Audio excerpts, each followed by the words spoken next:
হাত দিয়ে শপথ নিচ্ছে উসমান হত্যার বদলা নিয়ে আমরা মদিনায় যাব। কয়জন সাহাবের জন্য বলেন? কয়জন সাহাবের জন্য? একজন সাহাবী নাম তার উসমান। একজন উসমানের জন্য 1500 সাহাবী হাতে হাত দিয়ে শপথ করছে, বায়াত হচ্ছে যে আমরা উসমানের হত্যার বদলা না নেওয়া পর্যন্ত আমরা মদিনায় ফিরে যাব না। আমরা কি শপথ নিতে পারি না?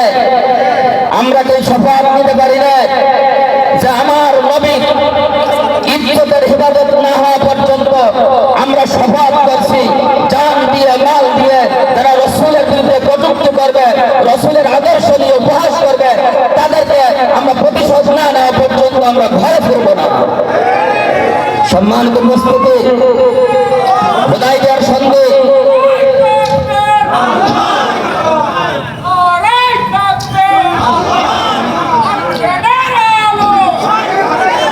হুদায়বিয়ার সন্ধি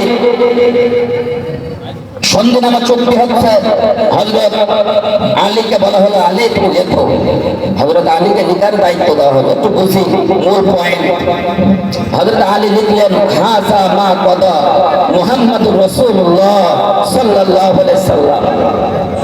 চুক্তিনামার শুরুতে লিখলেন, হাযা মা কদা মুহাম্মদ রাসূলুল্লাহ সাল্লাল্লাহু আলাইহি সাল্লাম। কাফেররা বললেন না, মানি নেই, চুক্তিনামা মানি নেই। যদি মুহাম্মদকে রাসূল মানতাম হুদায়বিয়া হতো না, সন্ধি হতো না, তোমাদের সাথে ঝামেলা হতো না। আমরা তো মুহাম্মদকে রাসূল মানি না বলেই ঝামেলা, আমরা সন্ধি চুক্তিতে স্বাক্ষর করব না। আল্লাহ রাসূল বললেন, আলী আমার কাছে দাও, নামটা কেটে দাও। বললেন আমি কাটতে পারবো না। বললেন ঠিক আছে আমার কাছে দাও। আল্লাহ রাসূল নাম কাটলেন, কেটে লিখলেন, হাযা মা কদা আলাই মুহাম্মদ ইবনে আব্দুল্লাহ। সাহাবীরা ব্যথায় ব্যথিত, মনে অনেক কষ্ট, মনে অনেক দুঃখ নিয়ে ভারাক্রান্ত মন নিয়ে মদিনার দিকে যাচ্ছেন। আল্লাহ তাআলা বললেন, ইন্না ফাতাহনা লাকা ফাতহাম মুবিনা। সূরা ফাতহ নাযিল বললেন এই হুদায়বিয়ার সন্ধি হচ্ছে মুসলমানদের জন্য প্রকাশ্য বিজয়। শুধু তাই না, 19 নম্বর আয়াত নাযিল করলেন আল্লাহ সূরা ফাতহ, বললেন মুহাম্মাদুর রাসূলুল্লাহ। সকলে বলি সাল্লাল্লাহু আলাইহি সাল্লাম। মুহাম্মাদুর রাসূলুল্লাহ সূরা ফাতহ 19 নম্বর আয়াত নাযিল করে আল্লাহ কি বোঝাতে চাইলেন? ও 1500 মুসলমান, ও 1500 সাহাবী, তোমরা দুঃখিত, তোমরা হৃদয় ভারাক্রান্ত, তোমাদের মনে অনেক কষ্ট, অনেক ব্যথা, অনেক বেদনা। 10 বছর চুক্তিনামায় মুহাম্মাদের সাথে রাসূলুল্লাহ লিখতে দেয়নি। আমি আল্লাহ কিয়ামত পর্যন্ত এমন একটা কিতাবের ভিতরে মুহাম্মাদুর রাসূলুল্লাহ দিলাম, যা কিয়ামত পর্যন্ত तमाम পৃথিবীর সমস্ত নাস্তিক, মুরতাদ, ইসলাম বিদ্বেষীরা চেষ্টা করলেও ওই কিতাব থেকে মুহাম্মাদের সাথে রাসূলুল্লাহ মিশতে পারবে না। সম্মানিত উপস্থিতি, মুহাম্মদ মুসলমানদের কলিজার টুকরা। মুহাম্মাদের জন্য জীবন দেওয়ার জন্য হাজার হাজার যুবক প্রস্তুত রয়েছে। মুহাম্মদ সাল্লাল্লাহু আলাইহি সাল্লামের উপহাস করা হয় যখন তাওহীদি জনতা তার প্রতিবাদে মিছিল দেয়। কিছু নাস্তিক, কিছু মুরতাদ, কিছু ইসলাম বিদ্বেষী চায়ের দোকানে আবার এটাকে নিয়ে উপহাস করে। তুমি জানো যে ব্যক্তি মুহাম্মদ সাল্লাল্লাহু আলাইহি সাল্লামকে উপহাস করে সে তো পিতৃ পরিচয়, অবৈধ পিতার জারদ সন্তান। তুমি জানো? তুমি কি জানো পৃথিবীর কোন বৈধ পিতা, বৈধ সন্তান আল্লাহর রাসূলের জীবনে নিয়ে উপহাস করতে পারে না? তুমি কার পক্ষে নেচ্ছ? তুমি কার পক্ষে সমর্থন করছো? পিতৃ পরিচয় অবৈধ জারদ সন্তানরাই রাসূলের জীবনে নিয়ে উপহাস করতে পারে। কোন বৈধ পিতার বৈধ সন্তান আল্লাহর রাসূলকে উপহাস করতে পারে না। ওয়ালাকিন রাসূলুল্লাহ, আল্লাহ বলেন মুহাম্মদ আল্লাহর রাসূল। পরে বলেন কোরআনে সূরা ফাতহ, কিয়ামত পর্যন্ত কেউ বুঝতে পারবে? ও সাহাবীরা, তোমরা দুঃখিত? 10 বছরের চুক্তিনামায় মুহাম্মাদের সাথে রাসূলুল্লাহ লিখতে দিন, তাই দুঃখিত? আমি তো এমন একটা কিতাবে লিখেতেছি কিয়ামত পর্যন্ত तमाम পৃথিবীর শক্তি পরাশক্তি মিলে বুঝতে পারবে না। সম্মানিত উপস্থিতি, একটা বিষয় বললাম, মুহাম্মদ কি কোন পুরুষের পিতা নয়। আর একটা বললাম মুহাম্মদ আল্লাহর রাসূল। পরে পরে আল্লাহ তাআলা বলছেন খাতামান নাবিয়িন, বলেন কি বলছেন? শব্দটা বলেন সবাই, খাতামান নাবিয়িন, তিনি হচ্ছেন শেষ নবী। তিনি কি বলেন? শেষ নবী। সম্মানিত উপস্থিতি, আল্লাহর নবী একটু ভালো করে বুঝি, কথা বোঝানোর সময় হবে না, ভালো করে বুঝি, একটু গভীর চিন্তা দিয়ে আবার বুঝি। যিনি শেষ নবী তিনি শ্রেষ্ঠ নবী, যিনি শ্রেষ্ঠ নবী তিনি শেষ নবী। বোঝার জন্য আর একটু বুঝি, যিনি শেষ ডাক্তার তিনি শ্রেষ্ঠ ডাক্তার, যিনি শেষ ডাক্তার হবেন না তিনি শ্রেষ্ঠ ডাক্তার হবেন না, যিনি শেষ নবী হবেন না তিনি শ্রেষ্ঠ নবী হবেন না, যিনি শেষ ডাক্তার তিনি শ্রেষ্ঠ ডাক্তার, যিনি শেষ নবী তিনি শ্রেষ্ঠ নবী। আল্লামা ফখরুদ্দিন রাজি রহমাতুল্লাহ আলাইহি তাফসীর ইবনে কাবিরের ভিতরে লিখেছেন যে যিনি শেষ নবী হবেন তিনি শ্রেষ্ঠ নবী হবেন, যিনি শ্রেষ্ঠ নবী হবেন তিনি শেষ নবী হবেন, যিনি শেষ নবী হবেন না তিনি শ্রেষ্ঠ নবী হবেন না, যিনি শ্রেষ্ঠ নবী হবেন না তিনি শেষ নবী হবেন না। আমাদের নবী কি নবী বলেন? আমাদের নবী শেষ নবী, আমাদের নবী শ্রেষ্ঠ নবী। আল্লাহ তাআলা বলেন খাতামান নাবিয়িন, তিনি হচ্ছেন শেষ নবী। রাসূল বলেন আনা খাতামান নাবিয়িন, আমি হচ্ছে শেষ নবী। এই শেষ নবীর ব্যাখ্যা দিচ্ছেন রাসূল, লা নাবিয়্যা বাদি, আমার পরে কোন নবী আসবে না। রাসূল আরেক জায়গায় বলছেন লা নাবুওয়াতা বাদি, আমার পরে যারা পৃথিবীতে আসবে জন্মগ্রহণ করবে তাদের ভিতরে কোনো ব্যক্তি আর নবী হবে না। এখন বলতে পারেন যে ঈসা আলাইহিস সালাম তো আসবে, তাই না? ঈসা আলাইহিস সালাম আসবে। আমি একটু আপনাদেরকে বিষয়টা ক্লিয়ার করে বুঝিয়ে দিই, ভালো করে বুঝি সবাই। ঈসা আলাইহিস সালাম আসবে কিনা বলেন? বলেন আসবে কিনা? একজন ডাক্তার সে অপারেশন থিয়েটারে ঢুকেছে, একটা রোগীকে অপারেশন করেছে, করার পরে বেরিয়ে গেছে, যাওয়ার সময় তার একটা গুরুত্বপূর্ণ অস্ত্র ওই অপারেশন থিয়েটারের ভিতরে রেখে গেছে। অনেক সময় পর, অনেক দিন পর আবার ডাক্তার ওই অপারেশন থিয়েটারের ভিতরে ঢুকেছে তার অস্ত্র নেওয়ার জন্য, অস্ত্র নিয়ে বেরিয়ে গেছে। বলেন ডাক্তার কি রোগীর প্রয়োজনে ঢুকেছে না নিজের প্রয়োজনে ঢুকেছে? ঈসা আলাইহিস সালাম দুনিয়াতে আসবে ঠিক, কিন্তু তার নিজের প্রয়োজনে আসবে, কারণ আল্লাহ তাআলা তাকে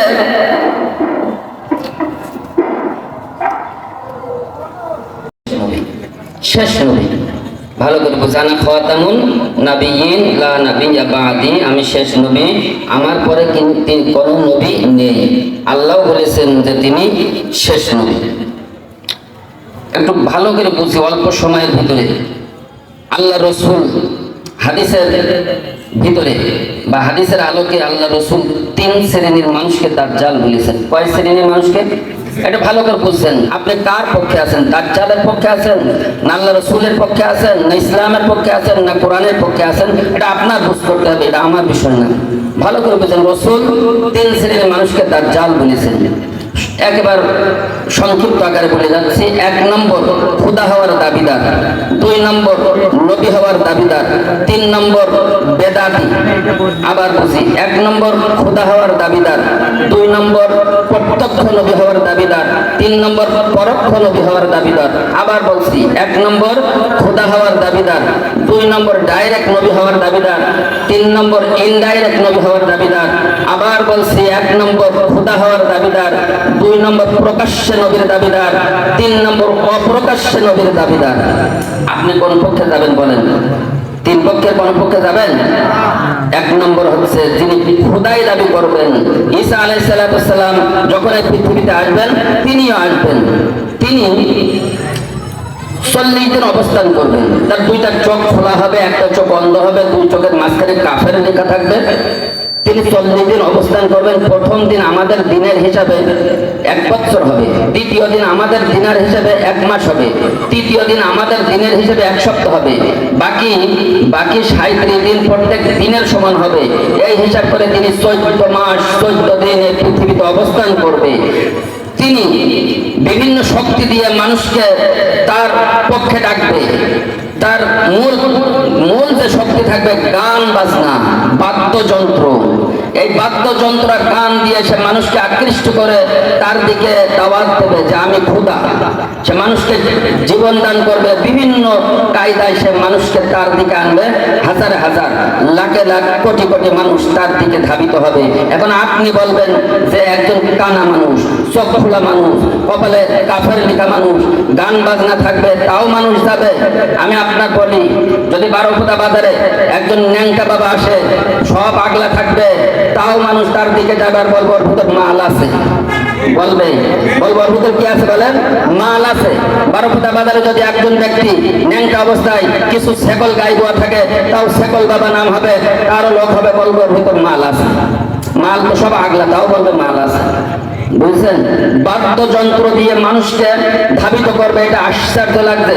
আপনার আজকে সিরাত মাহফিলে কয়জন লোক এসেছে? আর একটা ওই হাই স্কুল মাঠে একটা গান বাজনা দেবেন, যেখানে উলঙ্গ বেহাপনা নর্তকীরা আসবে, সেখানে কি এরম লোক আসবে না বেশি আসবে? বলেন এরম 200 আসবে না বেশি আসবে? বেশি আসবে।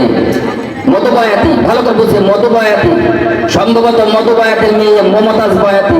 মধুবয়াতি কোনো সম্ভ্রান্ত পরিবারের লোক ছিল না, সে বাউল গান পালা গান গেত। তার মেয়ে মমতাজ বয়াতি বাপের সাথে থেকে পালা গান শিখেছিল আর ওই দাড়ি গান গেত। সেই মমতাজ বয়াতি কত বছর সংসদ সদস্য ছিল জানেন আপনারা? কত বছর? ওই যে মমতাজ মধুবয়াতির মেয়ে, তার কোনো পরিচয় ভালো না, সে শুধু গানের জোরে দীর্ঘদিন সংসদ সদস্য ছিল। তাই না, শুধু সংসদে বসে চ্যালেঞ্জ করত, বলতো আমরাও কোরআন পড়ি, আমরাও সিয়াসিরা পড়ি, আলেমদের সাথে চ্যালেঞ্জ করতো। তার নাম কি? মধুবয়াতির মেয়ে মমতাজ বয়াতি। আপনি কি মনে করেন যে কানাডার জাল গান দিয়ে, সুর দিয়ে, কণ্ঠ দিয়ে তার পক্ষে লোক যাবে না? বলেন যাবে না? যাবে। সম্মানিত উপস্থিতি, রাসূল বলছেন 3 শ্রেণীর মানুষকে দাজ্জাল। একটা হচ্ছে খোদাই দাবিদার। 2 নম্বর দাজ্জাল, একটু ভালো করে শুনি।